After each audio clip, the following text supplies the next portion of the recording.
Under rules 163 এবং হচ্ছে আমাদের conditions of admissibility of questions of প্রিভিলেজের রুলস 165-এর যেই 2 আছে সেটাকে আমলে নিয়ে কোয়েশ্চেন অফ প্রিভিলেজটি করছে মাননীয় স্পিকার। সেটি হচ্ছে আজকে যদি আমরা কার্যপ্রণালী দেখি এবং এটাও আমলে নিচ্ছি বিধি 45-এ যে তারকা চিহ্নিত প্রশ্নের ডিসক্রিপশনটা এটা আপনার উপরে আছে, এটা আমরা জানি। আপনি যদি চান সেটা লিখিত বা টেবিলে দিয়ে দিতে পারেন, সেটাও আমরা জানি। কিন্তু একটা ফাংশনাল ডেমোক্রেসির জন্য এবং এটা ফাংশনাল পার্লামেন্টের জন্য মাননীয় স্পিকার আমরা কোথায় বলবো, আমরা যদি মাননীয় মন্ত্রীদেরকে জবাবদিহিতার আন্ডারে না আনতে পারি, আমাদের কথা বলার জায়গা একদমই সীমিত, 2 মিনিট 1 মিনিট 1 মিনিট 30 সেকেন্ড দেওয়া হয়, সেই জায়গায় আমরা মাননীয় মন্ত্রীদেরকে চলমান বিভিন্ন বিষয়ে আপনার প্রশ্নের মধ্যে তাদেরকে আনি। কিন্তু আমরা দেখেছি গত 2 সপ্তাহের সেশনে আমাদের এই যে তারকা চিহ্নিত প্রশ্নগুলো সংসদের কার্যপ্রণালীতে থাকলেও সেগুলো শুধুমাত্র টেবিলে দিয়ে দেওয়া হয়, যার ফলে আমরা মন্ত্রীদেরকে আমরা প্রশ্ন করতে পারি না এবং আমি মনে করি এটির মাধ্যমে আমার অধিকার বঞ্চিত হচ্ছে এবং আমি সম্পূরক প্রশ্ন করতে পারি না, আমি অধিকার বঞ্চিত হচ্ছি। যেমন চলমান ঘটনায় যেটি গুরুত্বপূর্ণ, আমরা কল্পনাও করতে পারি নাই একটা নির্বাচনের পরে কার্টুন শেয়ার দেওয়ার জন্য হাসান ইনামকে গ্রেফতার করা হবে মাননীয় স্পিকার।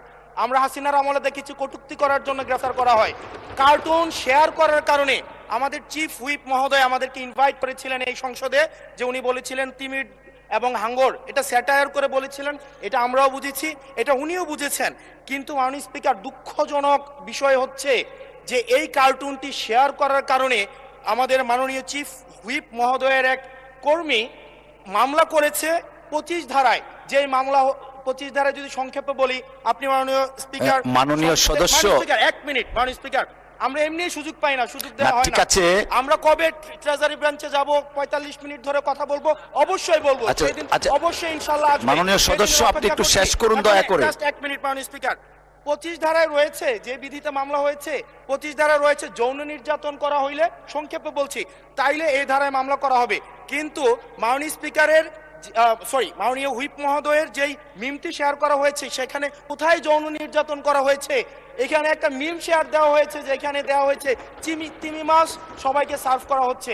এবং এই ধরনের মামলায় আমাদের এই অভ্যুত্থান পরবর্তী সময়ে বিরোধী দল মতকে দমন নিপীড়নের জন্য গ্রেফতার করা হচ্ছে এবং জামিনও দেওয়া হচ্ছে না।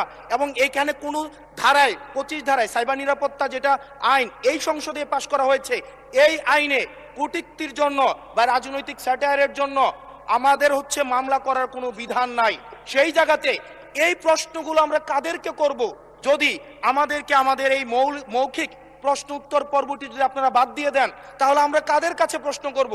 এটা একটা মনোলগ সেশন হবে, এখানে সবগুলো স্ক্রিপ্টেড থাকবে, মন্ত্রণালয় থেকে যে উত্তর রেডি করে দিবে সেটাই। আমাদের মন্ত্রীরা কাজ করছেন, পরিশ্রম করছেন, কিন্তু আমাদের সাথে তাদের যে জবাবদিহিতার যে সম্পর্কটা, এই সম্পর্কটা এই সংসদে নিশ্চিত হচ্ছে না।